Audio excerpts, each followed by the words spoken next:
이 시간 우리 같이 말씀을 보겠습니다. 누가복음 4장 24절에서 30절까지 말씀입니다.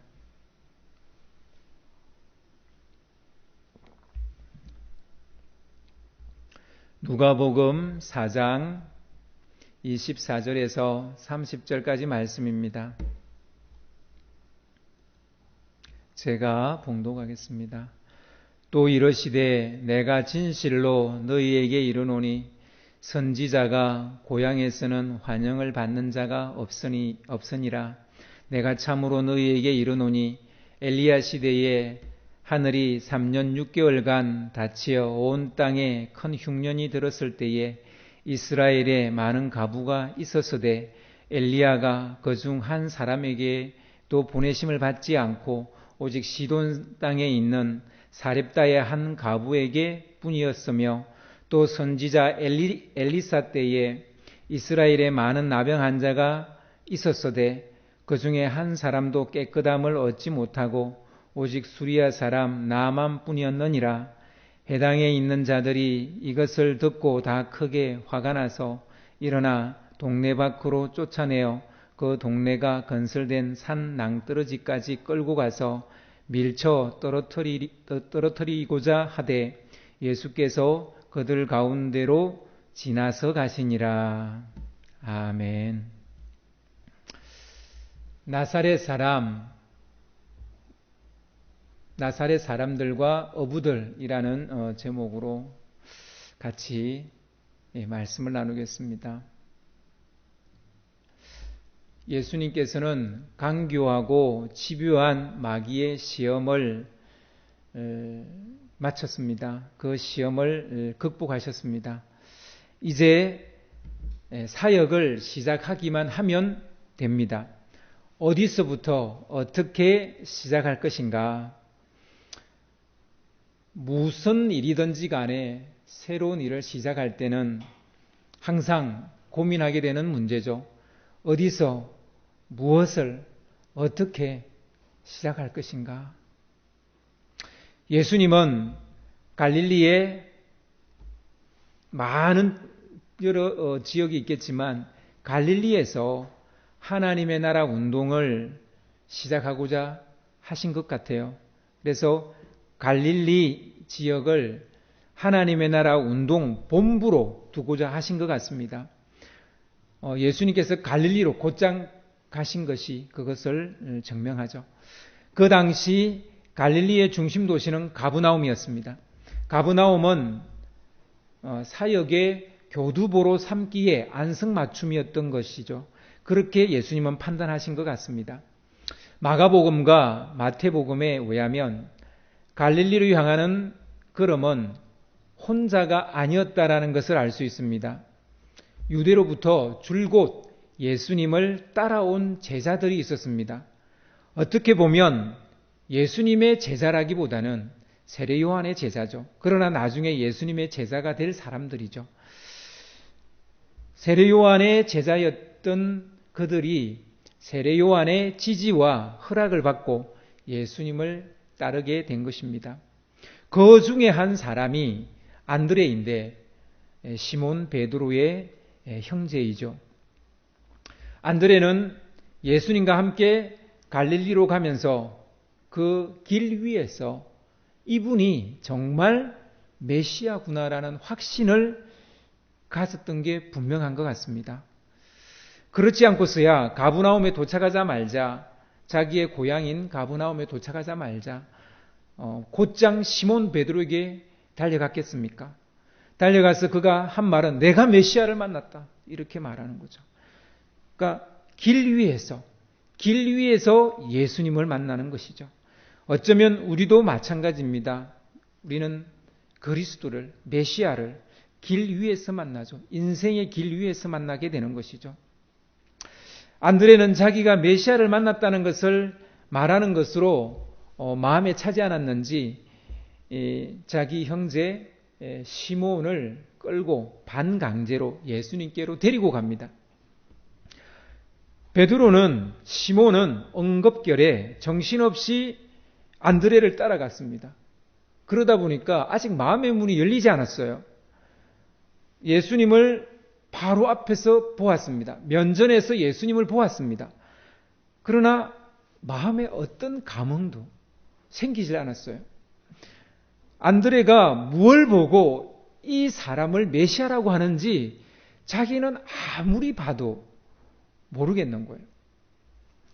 한마디로 베드로는 아직까지 영적인 눈이 열리지 않은 것이죠. 반면 예수님은 시몬을 보는 순간 이 사람은 자기의 수제자가 될 것이라는 것을 알아차렸어요. 그의 고백은 모든 믿는 자들의 고백의 표본이 될 것이고 그 고백 위에 하나님의 교회가 세워질 것이라는 것을 예수님은 꿰뚫어 보았습니다.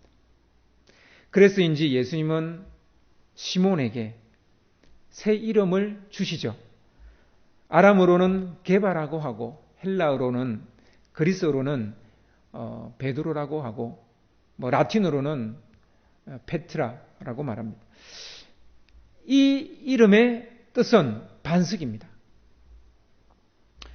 베드로는 초면이나 다름이 없는 예수님에게서 그 어떤 낌새도 그가 메시아인지 뭔지 어떤 낌새도 알아차리지 못했습니다.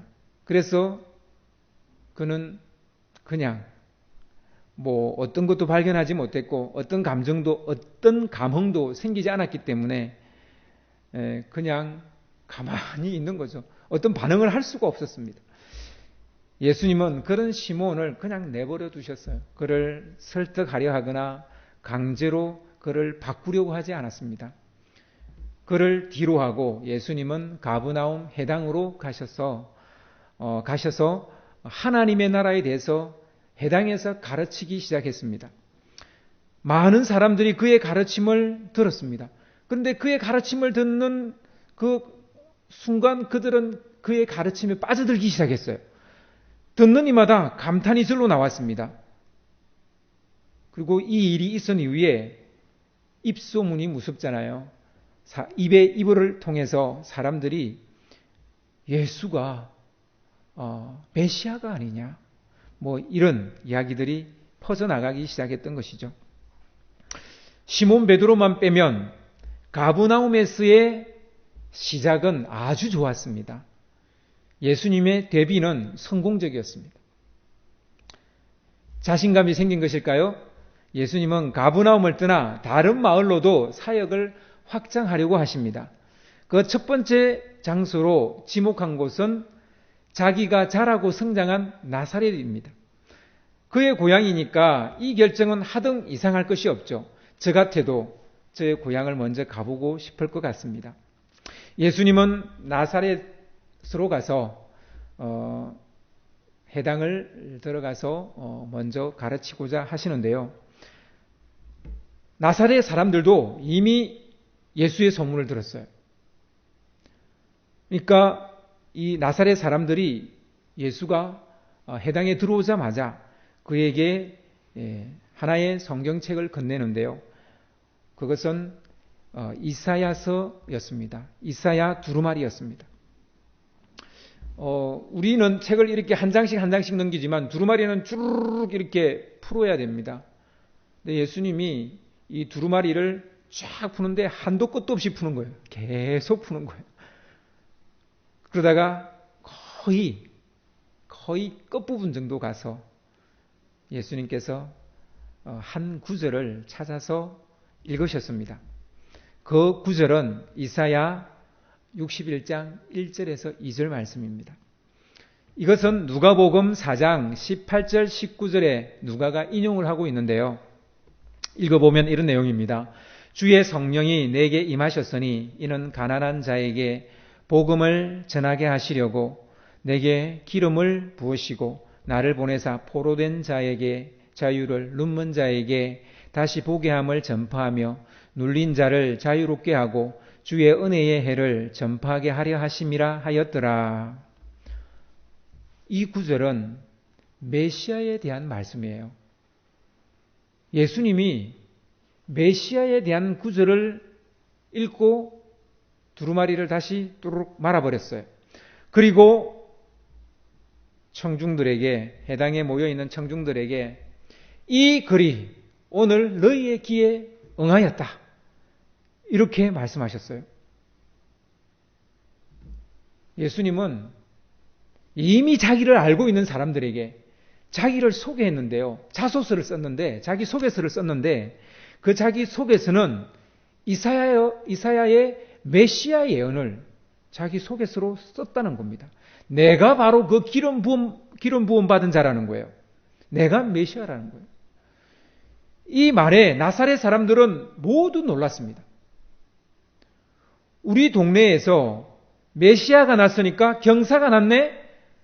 라고 해야 될지, 아니면 사기꾼이라고 해야 할지 매우 혼란스러웠습니다. 그들은 평상시 그들이 알고 있던 지식과 정보로 그를 판단할 수밖에 없었습니다. 우리도 마찬가지잖아요. 우리도 어떤 것을 판단해야 되는 상황 속에서 우리가 익히 알고 있던 지식, 우리가 가지고 있는 정보, 이것으로 우리는 판단을 하게 되죠. 나사렛 사람들도 그랬습니다. 그래, 이 사람은 목수인 요셉의 아들이 아니냐? 마리아의 아들이고 그의 형제들은 지금 여기에 살고 있지 않느냐? 그런데 어떻게 갑자기 그가 하늘로부터 내려왔다는 건지, 그가 어떻게 메시아라고 말하는 건지 납득할 수 없다는 얘기죠. 하지만 그들은 그가 가버나움에서 행한 일들, 아마 가버나움에서 행한 이적과 기사를 말하는 것 같아요.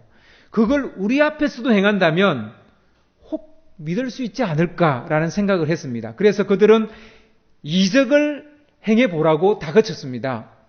이적을 행하는 것을 보면 믿겠다, 이런 의미죠. 그런데 예수님은 그들 앞에서 이적을 행하지 않으셨어요. 그들의 마음에 이미 불신이 가득 차 있었기 때문인 것 같아요. 뿐만 아니라 이적을 행하는 것을 보고 믿은 사람들은 이적의 효과가 떨어지면 믿음도 떨어질 것이라는 것이 분명하기 때문에 예수님은 그걸 알고 있었기 때문에 행하지 않은 것 같아요. 나사렛 사람들은 그가 메시아라는 사실을 믿을 수 없었고 받아들일 수 없었고, 그래서 그를 배척해버립니다. 그래서 마태복음이나 마가복음에는 예수님을 배척했다, 이런 용어를 쓰고 있습니다. 나사렛 사람들은 어쩌다가 이렇게 메시아를 자기 눈앞에서 보고도 그를 배척해버리는 사람들이 되어져 버렸을까요? 자기들이 알고 있는 지식과 정보에 매몰되어 버렸기 때문입니다. 자기 세계에 빠져 있었기 때문입니다. 나사렛이라는 그 조그만 그 동네 안에 갇혀 있었던 거예요. 그 프레임에서 벗어나지 못했기 때문입니다. 경험이나 과거에 붙잡혀 있었던 거예요.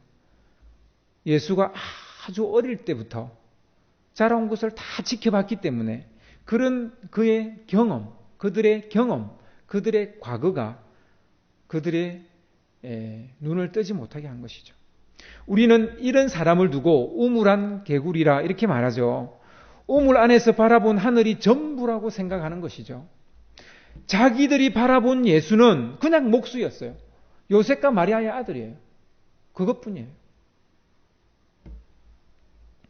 우리는 얼마나 쉽게 자기 지식과 정보에 매몰되기 쉬운 사람인지 모릅니다. 자기 세계에 빠져서 그 프레임에서 벗어나지 않으려고 하는지 모릅니다. 경험이나 과거에 붙잡혀서 다른 것을 받아들이지 못하는, 우리는 이런 우물한 깨구리인지도 모릅니다. 사실 시몬 베드로도 처음에는 나사렛 사람들과 별반 다르지 않았어요. 나사렛 사람들처럼 배척하지는 않았지만 어떤 관심도 어떤 호기심도 생기지 않았습니다. 그가 메시아라는 사실을 믿을 수 없었고 믿기지도 않았어요. 그는 다시 고기 잡는 어부로 돌아갔습니다. 안드레의 손에 끌려왔지만 다시 고기 잡으러 갔어요. 예수님은 나사렛에서의 실패를 뒤로하고 다시 가버나움으로 돌아오셨습니다. 쓰라린 실패였죠. 선지자는 고향에서 인정받지 못한다는 속담을 그것을 위로 삼으면서 가버나움으로 돌아오셨어요. 그러나 가버나움은 또 사정이 다른 거예요. 그들은 여전히 예수님에게 열광했습니다. 그의 말씀을 듣기 위해 많은 사람들이 몰려와서 장사진을 이루었습니다. 사람들이 예수님을 둘러싸고 계속 밀려오니까 가르칠 수가 없는 거예요. 계속 떠밀리니까. 마침 그때 조업을 끝내고 그물을 씻고 있는 어부들이 보였습니다. 그들 중에 낯익은 사람이 있었어요. 안드레의 형제 시몬 베드로였습니다. 그 옆에 야고보와 요한이 있었지만 야고보와 요한은 예수님이 아직 만난 적이 없는 사람들이죠. 예수님은 베드로에게, 그 시몬에게 배를 좀 내가 쓸 수 있겠냐라고 묻습니다. 배에 올라타서 말씀을 전하면 떠밀리지도 않을 것이고 청중을 바라보고 말씀을 전할 수 있는 거죠. 시몬은 그래도 한번 봤잖아요. 그러니까 아는 얼굴에 거절할 수가 없었던 것 같아요. 예수님은 시몬의 배 위에서 청중과 눈을 마주치면서 말씀을 가르쳤습니다. 말씀을 다 전하고 예수님은 베드로에게 배를 사용한 대금을 지불하려고 하신 것 같아요. 다짜고짜 베드로에게 깊은 데로 가서 그물을 던지라. 그러면 고기가 있을 거라. 이게 나에게 배를 빌려준 대가다. 이런 의미가 들어간 것 같아요. 시몬은 그런데 자기의 길을 의심했어요. 갈릴리 어부들은 밤부터 새벽까지 물질을 합니다. 그때만 고기가 잡히기 때문이에요. 그런데 지금 해가 중천에 떠 있는데 고기는 무슨 고기? 아무것도 잡을 수 없다라는 것은 가버나움 사람이라면 다 아는 얘기예요. 시몬도 알고 지금 예수님의 말씀을 들었던 사람들도 다 알아요. 시몬은 자신이 아는 지식 안에서 이것은 무모한 짓이죠. 게다가 그물까지 다 씻어서 정리해 뒀습니다. 내일 조업을 하려면 그냥 이대로 두고 이제 집에 들어가서 자야 돼요. 어부로 잔뼈가 굵은 시몬은 순간 당황스러웠어요. 어떻게 해야 되지? 모든 사람들의 시선이 일제히 시몬에게 내리꽂혀 있었습니다. 저가 가서 깊은 데 가서 그물을 던질 것인지 아니면 고기 안 잡힌다고 그만둘 것인지. 예수님도 시몬을 바라보면서 어깨를 어석했습니다. 사람들이 다 시몬만 바라보고 있으니까 예수님도 알아서 결정하라는 거죠. 베드로의 심경이 변했다고 생각하지는 않습니다. 이 상황에서 깊은 데로 가서 그물을 던지지 않는 게 더 이상한 거예요. 모든 사람들이 다 바라보고 있는 거예요. 시몬의 반응은 누가복음 5장 5절에 이렇게 기록하고 있습니다. 시몬이 대답하여 이르되 선생님, 아직까지 선생님이죠, 그죠? 우리들이 밤이 새도록 수고하였으되 잡은 것이 없지만은 말씀에 의지하여 내가 그물을 내리리이다. 지금 사실 말은 이렇게 하고 있는데 진짜 그 말씀을 의지한 것 같지는 않아요. 지금 이 상황에 그렇게 할 수밖에 없었던 것 같아요. 비록 시몬이 심경의 변화가 생겨서 자발적으로 그물을 내린 것이 아니라 할지라도 그는 예수님의 말씀에 일단 순종을 한 것이죠. 혼자 힘으로 한 것은 아니지만 분위기가 그렇게 할 수밖에 없게 만들었지만 분명한 것은 시몬은 자기 지식에 매몰되어 있지는 않았다는 거예요. 자기가 아는 상식, 자기가 아는 그 지식에 매몰되어 있지는 않았다는 거죠. 자기 경험과 자기 세계에 매몰되어 있지는 않았다는 것이죠. 솔직히 말도 안 되는 소리지만 당신의 말씀에 의지해서 그물을 가서 내리겠다 이렇게 말한 것이죠. 그리고 가서 그물을 내렸죠. 우리가 잘 아는 것처럼 놀라운 일이 벌어졌습니다. 그물이 찢어질 정도로 많은 고기가 잡힌 거예요. 고기가 너무 많이 잡혀서 시몬은 밤새 함께 조업했던 야고보와 요한의 배까지도 불렀습니다.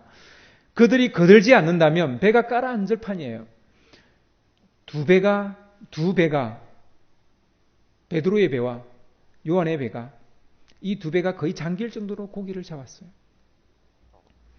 배를 반나절 대여해주고 이 정도 대가를 받았다면 수지 맞는 장사임에 틀림이 없죠. 얼씨구나 좋구나 하면서 춤을 출 판입니다. 야, 내가 오늘 배 반나절 빌려주고. 그런데 시몬은 춤을 춘 게 아니라 예수님의 무릎 아래 엎드려 고개조차 들지 못한 채 조아리고 있었습니다. 그의 눈에 그물에 걸린 고기가 아니었어요. 그의 눈에는 드디어 메시아가 보인 거예요. 고기가 보인 게 아니라 메시아가 보인 거예요. 여기 서 있는 이분이 안드레가 말했던 것처럼 메시아구나. 그를 메시아로 인정하는 순간 자기가 얼마나 초라한 인간인지 각성이 일어나기 시작한 거예요. 누가복음 5장 8절에 보면 주여 나를 떠나소서 나는 죄인이로소이다. 여러분, 사람은 두 가지로 대부분은, 안 그런 사람도 있을 수 있어요. 대부분 두 가지로 영적 눈이 떠있는데요. 하나는 쫄딱 망했을 때, 죽음 앞에 직면했을 때, 이런 부정적인 정말 원하지 않는 상황에 접했을 때 각성을 하게 돼요. 그리고 다른 한 면은 너무나 놀라운 은혜와 축복을 받았을 때, 자기 힘으로는 도저히 이루어질 수 없는, 자기 능력으로는 될 수 없는 어떤 것을 경험했을 때, 그때 또한 각성하기도 해요. 지금 베드로는 후자죠. 자기 상식으로는 도저히 있을 수 없는 일이 일어난 거예요.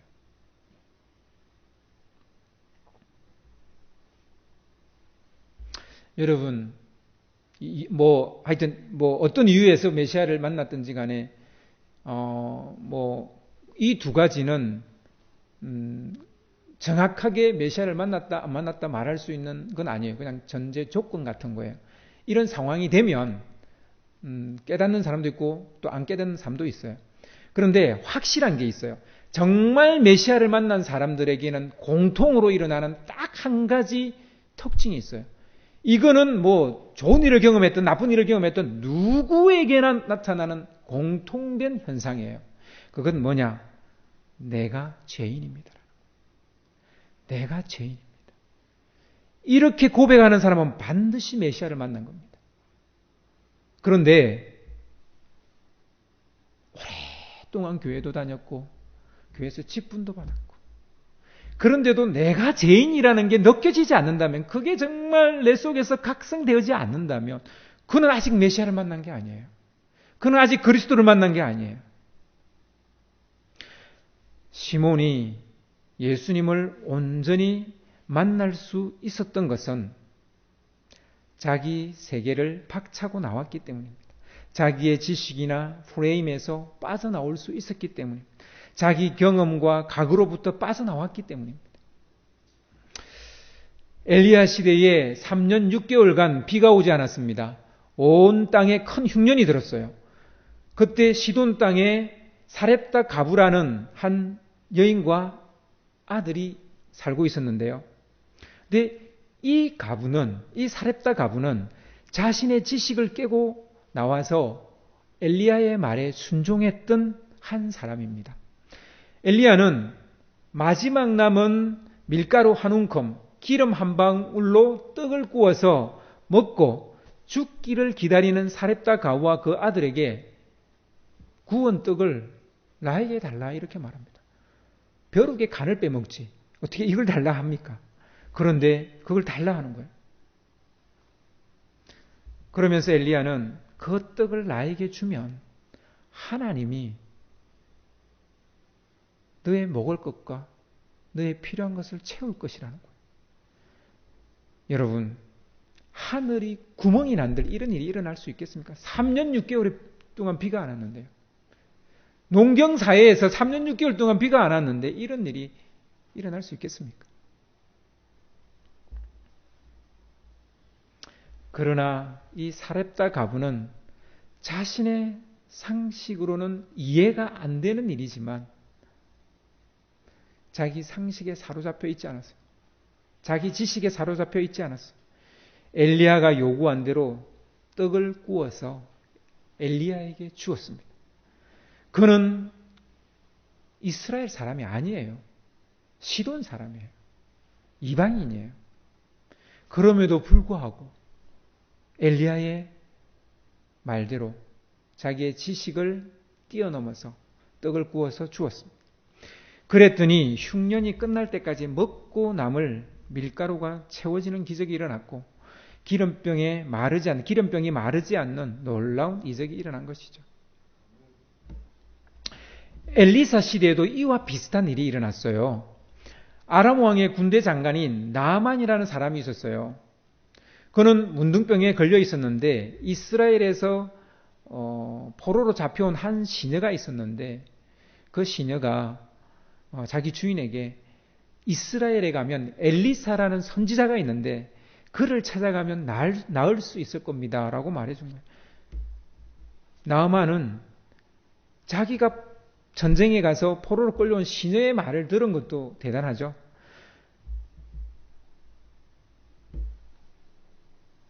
그렇지만 나아만은 거기서 끝나지 않고 그 시녀의 말대로 가서 엘리사를 찾아가서 자기의 문제를 이야기합니다. 그런데 엘리사가 얼굴조차 내밀지 않는 거예요. 엘리사가 자기 시종에게 말해서 게하시에게 말해서 요단강에 가서 7번 몸 담그고 돌아가세요. 이렇게 말한 거예요. 나만의 지식과 상식으로 생각할 때 도저히 받아들일 수 없는 응대입니다. 이런 응접을 하다니 이 말도 안 되는 거예요. 자기가 누구예요? 아람 왕의 군대 장관이에요. 나아만은 화가 머리끝까지 치밀어 올랐습니다. 하지만 나아만의 부하 중에 한 사람이 믿지어 본전이라는 거예요. 이까지 왔는데 그냥 어떻게 돌아가요? 믿기지 않더라도 한번 요단강에 들어가 보세요. 이렇게 말을 하는 거죠. 나아만은 믿음지 않았지만 엘리사의 말대로 요단강에 들어가서 몸을 씻었어요. 그런데요, 문둥병이 낫는 놀라운 이적이 일어난 거예요. 나아만도 자기 지식에 갇혀 있었다면 그 시녀의 말을 들었겠습니까? 또한 그 요단강에 들어갔겠습니까? 자기 아람에만 해도 이 요단강보다 훨씬 좋은 강이 있는데 내가 굳이 여기 들어가야 되겠나? 이런 자기 상식대로 갔다면 그는 문둥병을 고치지 못했을 겁니다.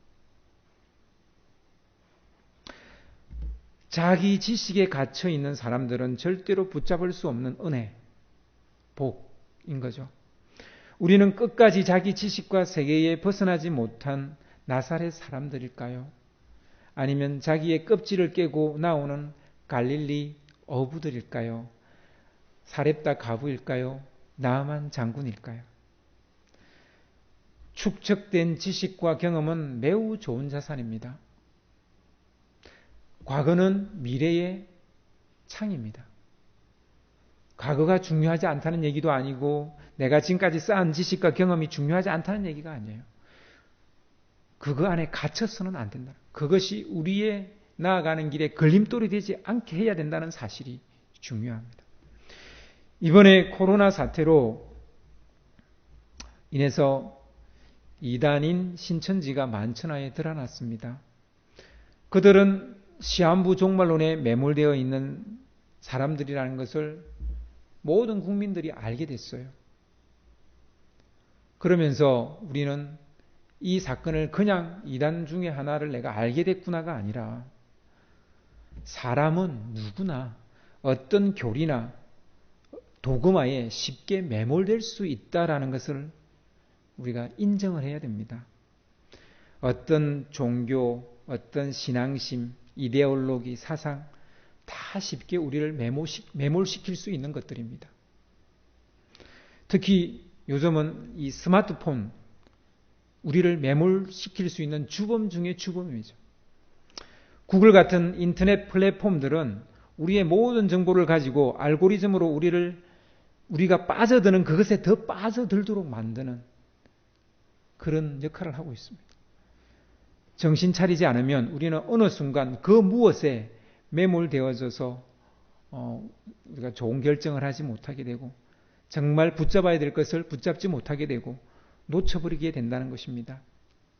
이번 사태를 겪으면서 우리 기독교인들도 남을 탓하기 전에 우리가 얼마나 도금화되었는지, 우리가 얼마나 우리의 교리와 우리의 전통에 매몰되어 있는지 우리는 보아야 됩니다. 정말 우리가 따라야 될 것은 예수 그리스도이지 우리가 만들어 놓은 어떤 전통은 아닙니다. 우리가 만들어 놓은 어떤 교리는 아닙니다. 이번 계기를 통해서 우리는 교리와 전통을 가지고 싸운다면 우리의 치부만 드러나게 될 것입니다. 그럼 매몰되지 않으려면 어떻게 해야 될까? 지나쳐가는 법을 배워야 됩니다. 매몰되어져 있는 어떤 그 상황에서 지나쳐가는 법을 배워야 됩니다. 오늘 읽은 말씀 끝부분에 아주 희한한 장면이 나옵니다. 자기 세계와 과거에 매몰되어 있던 나사렛 사람들이 메시아인 예수를 산 낭떠러지로 끌고 가서 밀쳐 떨어뜨리려고 했어요. 그들은 자기들이 정상이라고 생각했어요. 그러나 우리는 잘 알죠. 비정상이 정상을 몰아내고 있다는 사실을. 예수님은 메시아가 맞고 그는 그리스도가 맞아요.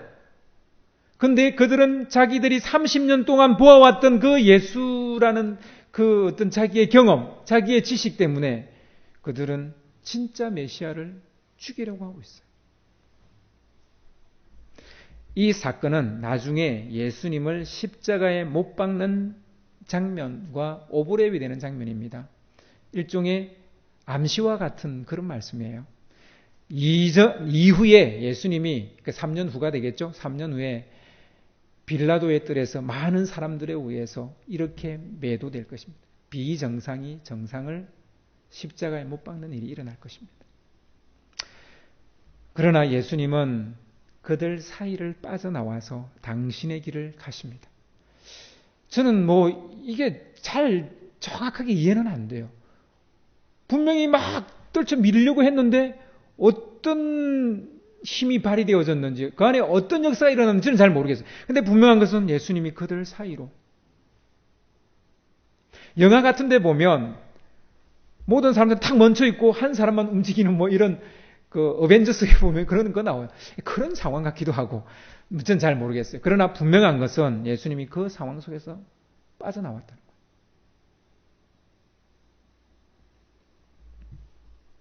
근데 이 사건은요, 빠져나오는 이 사건은 부활을 의미하는 말씀입니다. 모든 사람이 예수를 다 십자가에 못 박혀 죽였는데 예수님은 그 죽음을 지나쳐서 살아서 나오시는 거예요. 이 부활을 의미합니다. 하지만 이것은 매몰된 자리에서 벗어나는 것을 의미하기도 합니다.